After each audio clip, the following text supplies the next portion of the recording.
Station. ISO certified. World-class quality. Ito ang DXDR 981 sa Dipolog City. Basta balita at serbisyo publiko. Tatak RMN.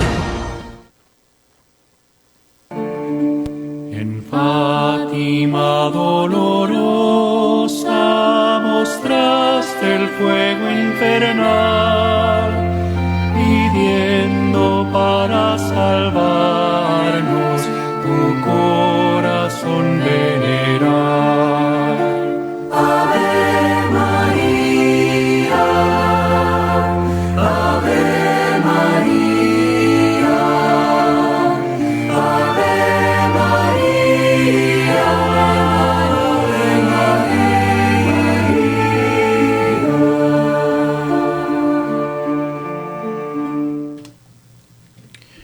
Okay, yan na usab ang tulumanon nga giuluhan ang kahayag sa pagtuong Katoliko. Kinighapon ang ubos ninyong alagad sa maong tulumanon, Silbert Donduyano Senior alias Veritas. Okay, ang atong makauban gihapon din sa estasyon, ang atong mga kasamang radyoman sa technical side, si kasamang radyoman Danny Luod, ug usab si kasamang radyoman Tax Ilumba. Okay, sa gawas mao gihapon ang atong mga amigo, si kasamang radyoman Kion Lumbaring, ug ako kabantay po sa isa. Okay. Okay, atong pasiunang patimbaya no sa gihapon sa atong amahan dinhi sa estasyon. Ang atong station manager si kasamang radyoman Edgar Dagumo, uban na sa iyang mga kaubang mga radyoman. Okay, ang ato po fans club, no? Ato lang iusa tanan, di na ako panghinganlan. Atong patimbaya, o atong paghiyukbo. Okay?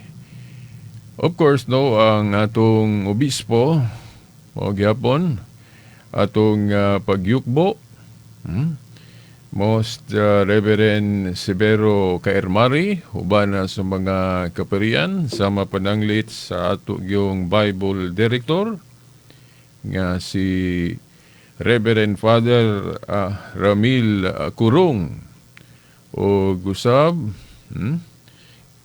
ni Reverend Father Ruin Salvo, Reverend Father Leonelo Dagpin Jr. O dinanako manganlan tanan, pasensya. Okay. Akong pagyukbo kaninyo sa tanang mga kaparian nga niya masakop sa maong diocese sa Dipolog o bisan na wala masakop no sa maong diocese nato dinhi no sa tanan-tanan no akong pagyukbo kaninyo o kaninyo nga mga nagpaminaw sa kahanginan sa RMN Dipolog sa both yun AM FM o sa live stream. Okay? Akong pagyukbo o ako sa gihapon moingon maayong adlaw sa Ginoo kaya natong tanan. Okay, sa miaging Domingo pa-replay, no? Pa-replay rata dinhi sa atong higalang radyoman, si kasamang radyoman Dani, atong ipa-replay tong niagi na tong programa. Nga naghiskot og larawan. Okay.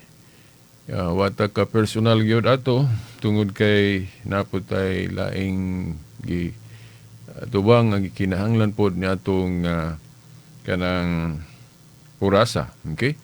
So karon dirita sa laing segment no sa atong tulumanon. Okay. Ako naman tong gisaad nga atong hisgutan karon kanang description sa iglesia nga gitukod ni Kristo nga Roman Catholic. Nganong ang tinuod nga simbahan, nganong ang tinuod nga Iglesia ni Cristo, nganong nga ang tinuod nga Iglesia ng Diyos o Iglesia sa Diyos, nganong ato mangyud siyang ilhon karon nga Santa Iglesia Katolika Apostolika Romana o ato lang move on. Nganong ato mangyud siyang ilhon nga Roman Catholic pod siya. Kay kini ang nalibgan sa uban. Ngano man tuod na nganong Roman Catholic man ang tinuod nga Iglesia ng Dios. Okay. Now, dili gini nato mahibaw-an kung dili nato i-appeal ang history, ang kasaysayan.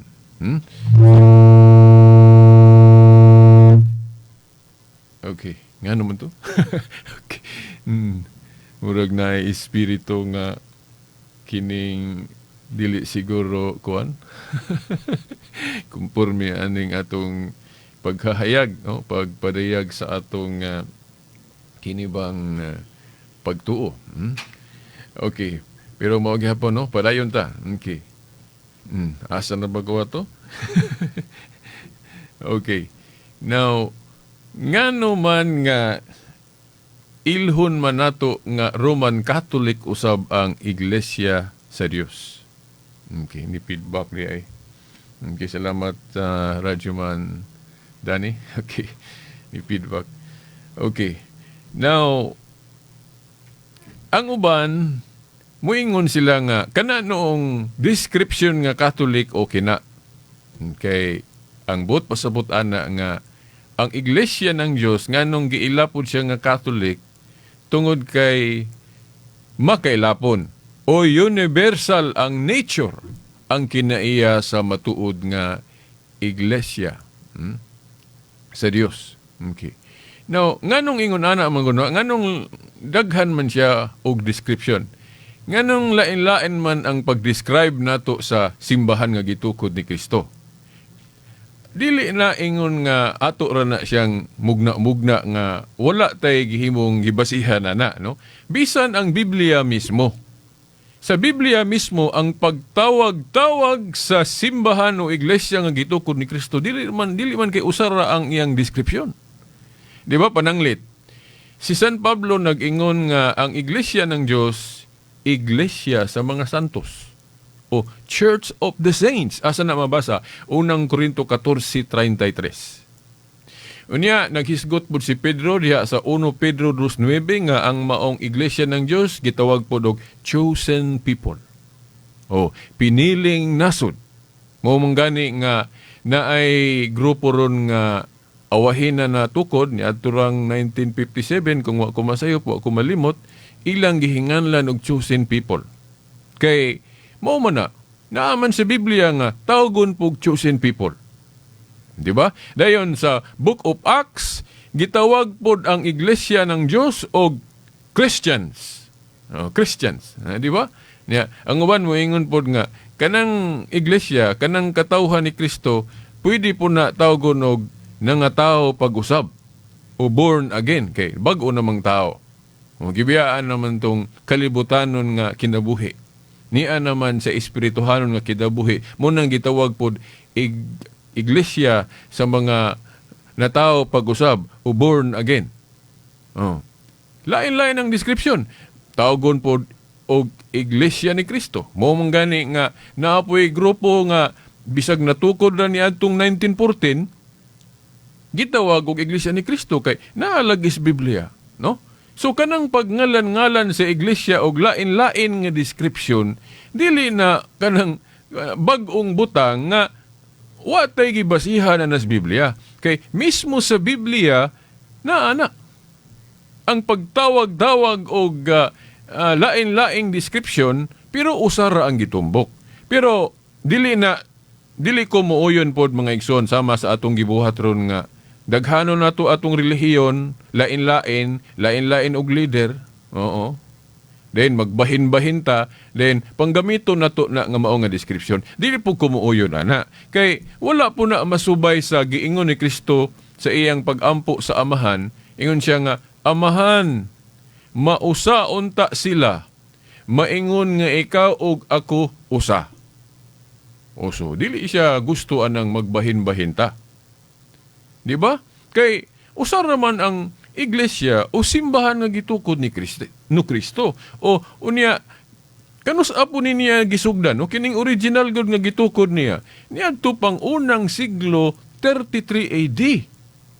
Sa ato pa, kana nga mga description, lain-lain nga description, pero usara ang gitumong, ang tinuod ana, ang genuine ana, kadtong gisugdan ni Kristo sa Jerusalem niadtong unang siglo. Sa ato pa, pananglit kong magtukod kang laing pundo karon, dayon nganlan nimo anang mga ngalana, dili na siya tinuod. Nga naman kay, dili man na siya mao ang gisugdan ni Kristo, no? Bisan pag gamit-gamito nimo nang ngalan. Sayon raman, bisan ako magtukod po ko og pundo karon, unya nganlan po na ako kanang naa sa Biblia. Dili mo makaingon nga tinuod na dayon na tungod kay naa sa Biblia gigamit na ko ang description. No. Dili ingon na.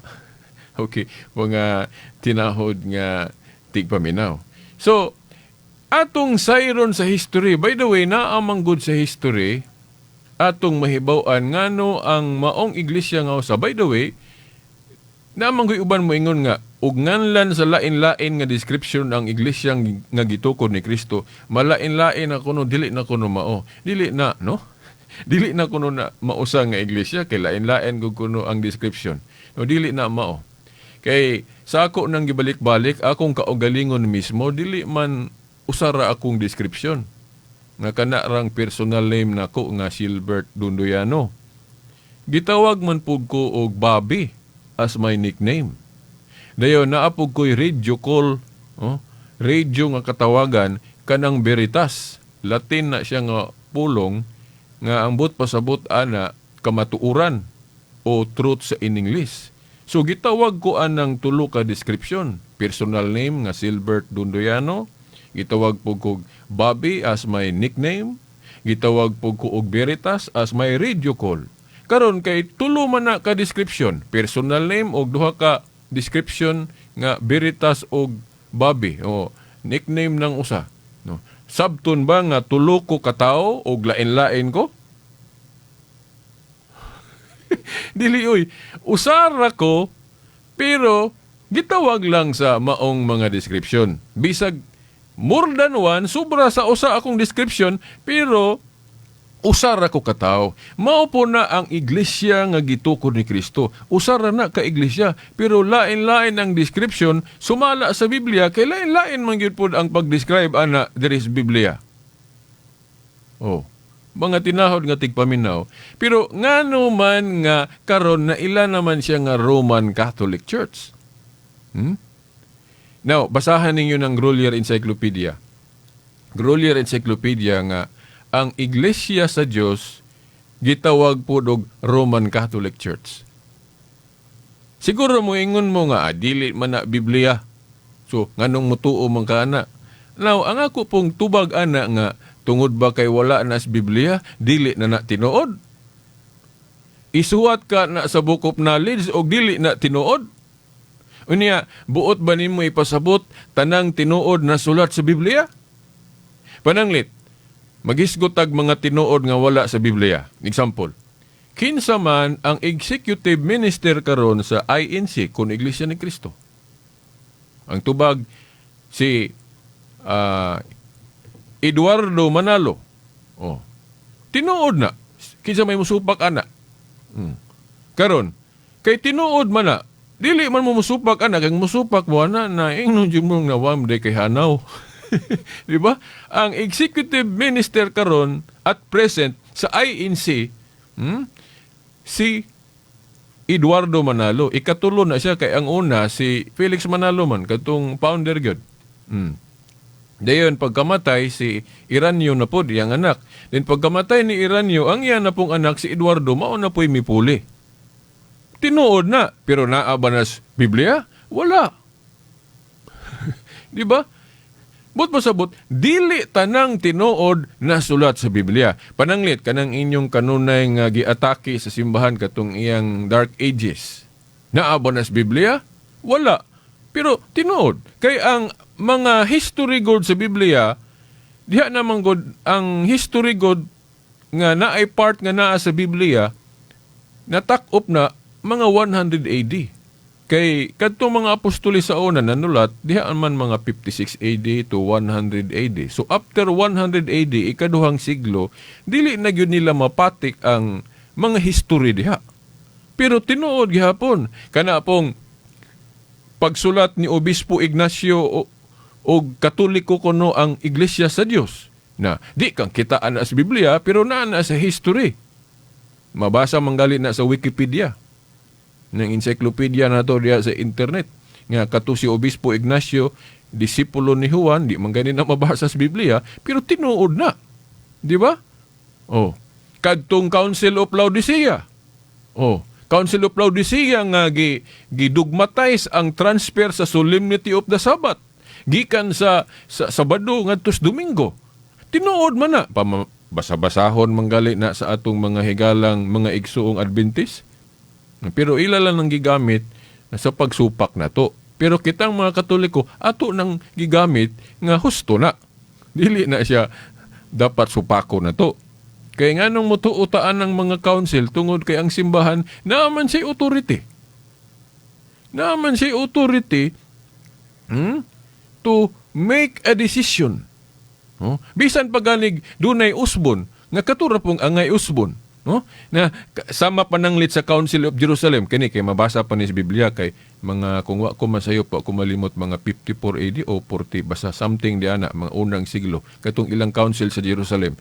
So nasulat na sa Biblia kay unang siglo pa man na. So kadtong ilang council, di ba, gatigom sila then ga decision then doon na sila giusab. Unsa may ilang giusab nga sa karaan gud nga pagtuo, sa karaan nga religion katong Jewish, dili pwede masakop ang kanang hintil. Hudiyo ra gyud. Dayon, kinahanglan yung tulion ang magpasakop sa gingherian sa Dios katong sa karaan na. Pero giusab nila nga kay sa kang Kristo lahi naman gud, lukop man pangtibuok man, sakupon naman tanan. So pwede na. Dayon sa pagtuli pod, ilan ang giusub, giwala nila ng tuli nga inisisyon, pagpasakop sa simbahan, ilang giilisan og bautismo. Matod pa ni Pablo sa Colosas 2:11 og 12 nga ang circumcision of Christ, baptism. So ilang giusab. Di ba? So sa mga council nila, kung doon na sila usbon, bali doon na sa langit. Asa man nagkaligunan sa Biblia. Kadto laging giingon ni Kristo sa Mateo 18:18 nga ang inyong idili diri syuta, idili nako sa langit. Ang inyong itugot.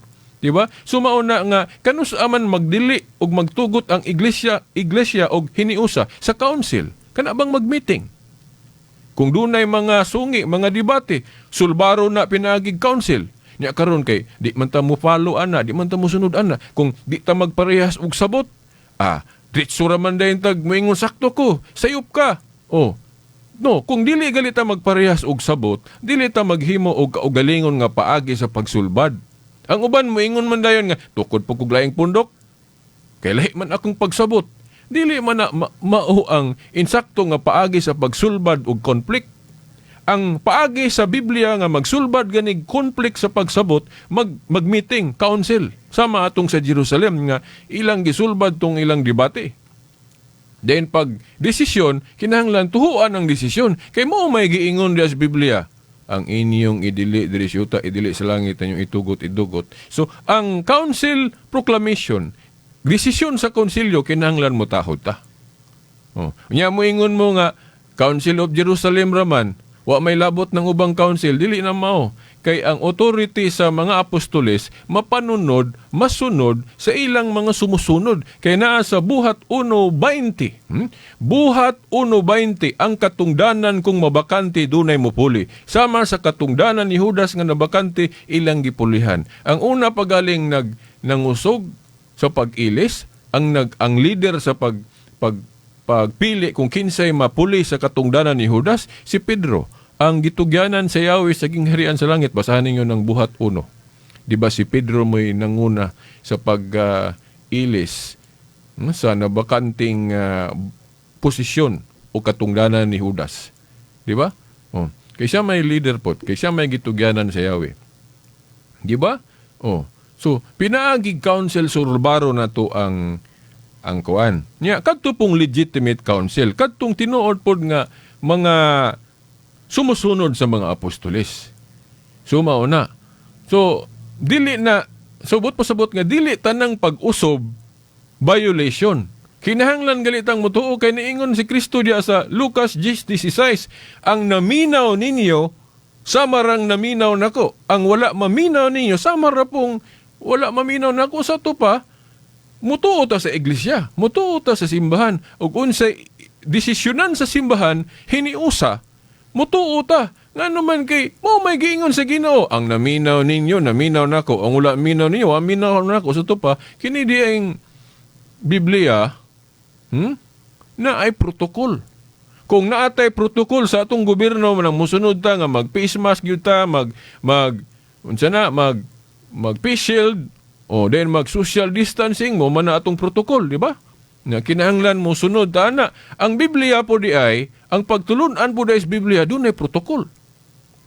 Nga, maminaw ta sa iyang iglesia. Pero katong genuine nga iglesia po, dili nang gama ra nato niya atong panggamito ng ngalan di sa Biblia. No? Dili. Katong tinuod nga gisugdan ni Kristo. Nakaroon murag, dili man ko ka-explicar pag-ayaw nganong na Roman Catholic ang iglesia ni Kristong tinuod. No? Now, muhatag lang ko ninyo og pipila ka punto unya siguro kung ato ning kinahanglang ipadayon gihapon pag-discuss ani sunod Domingo ako ning ipadayon. Now, simple lang. Naa sa Hub 8:8 akong gamiton ang translation nga Living Bible, ang kanang Tyndale, giingon diha sa Hub 8:8 nga tanawa ang kasaysayan. Oh, kanang read the history. Tanawon ko no, subayon ko no ang kasaysayan. Now, ang kasaysayan god mo pa matuod na. Mo na maglig-on nga tinuod ba gyud na nga tukod ni Kristo atong iglesia. Di ba? Sama pananglit mo yung nga ang imong iglesia gitukod ni Felix Manalo. Ang imong iglesia gisugdan ni Charles Taze Russell. Ang imong pundok gisugdan ni Ellen White. Oh. So kana naana sa history. Tinuod na. Pero ang pangutana, mao ba na ang tinuod nga iglesia ni Kristo o iglesia sa Dios? Dili. Kay ang gisugdan ni Kristo kadto mang nagsugod sa Jerusalem. Panahon sa mga apostol. Unya ang Katoliko mo pasar man ana. Di ba? Kung tanaw na to sa history, bisan gani ang Pasugo Magazine sa mga iglesia ni Kristo, admitado sila nga kining pundok ng Katoliko na sumpay gini sa grupo sa mga apostolis, pero matod pa nila apostate church lang, dili na kuno tinuod, nawala na iyang pagkatinuod. Separate topic niya. Okay, kanang total apostasy. Na ako namang gali ning nahisgutan ning total apostasy nga dili na angay tuhuan kay lig-on ang gitukod ni Kristo nga iglesia. Oh. So, now nganong Roman Catholic, now halughugan ninyo akong YouTube, tanaw ninyo na nga gisgutan ako ning Roman Catholic. Kay karon na piki na 3 minutos na lang ang akong panahon, wa na ko higayon nganong sa history nahimong Roman Catholic ang iglesia sa Dios. Nya tagna man pod sa Jeremias 31:21 nga butangag mga description ang dalan. Unsa man ang description? Mao na ang mga katawagan. Kaya nga naman, naamang ko'y mag-awat-awat, so magbutang na puglaig description. Prehas ba sa Central Bank? Dili igo ng name tag nga 100 piso bill, 1,000 piso bill. Magbutang pag yun na sila description, pag-identify sa piki o dili piki. Di ba? Maapod, ang tinuod nga iglesia sa Diyos, na siya mga description. Nga gimugna, gihimo, sa mga authorities. Sama sa Central Bank, ang magbutang og description, agad kadto pong mga authorities sa Central Bank. Unya kay ang authority sa mga apostoles, naa naman sa mga obispo. So ang mga obispo, naa sila authority nga magbutang po og official description. Nya dili bisan kinsa makahimo og official description, kay ang Central Bank bitaw sila ra may makahimo og official description sa atong tinuod nga kwarta. Nya, history will show us, Bishop of the Roman Catholic Church, bishops of Roman Catholic Church, sila man ang nakasunod sa authority sa mga apostol. So sila mo ay magbutang og mga description sa matuod nga iglesia sa Dios. Unya niadtong 1546 ba to? Ila mang gibutag description nga Roman ang iglesia sa Dios. Mao nang Roman na pod ang tinuod nga iglesia. Roman. Now ako ning ipadayon sa sunod Domingo pohon, no? Ang ilang gibutang nga Roman sa Council of Trent. Nga bot ipasabot, dili na abot sabton nga alang lang sa taga-Roma. Di na bot pasabot. Ang bot pasabot nga nung gitawag siya Roman, kay ang iyang pangkalahatang pamamahala, ang iyang central office, naa sa Roma, particular sa Vatican. So mo nang gitawag siya Roman. Kay si Pedro God, na martir man sa Roma. So ang iyang successor, iyang puli, naanapod sa Roma. Mao na nga gitawag og Roman kay ang prime minister, ang leader na sa Roma, mo nang gitawag og Roman Catholic. So mao na ang history, tinuod mo na, dili man na kay bakak-bakak akong gisulti. So wala naman tayo igong panahon. Hangtod sa sunod Domingo pohon sa mang oras ug istasyon. Sa ngalan sa Amahan, sa Anak, sa Espiritu Santo. Amen.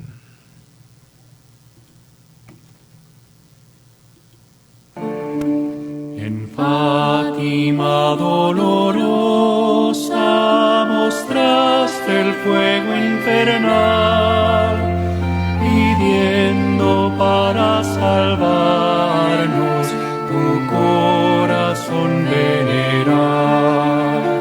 Ave María, Ave María, Ave María, Ave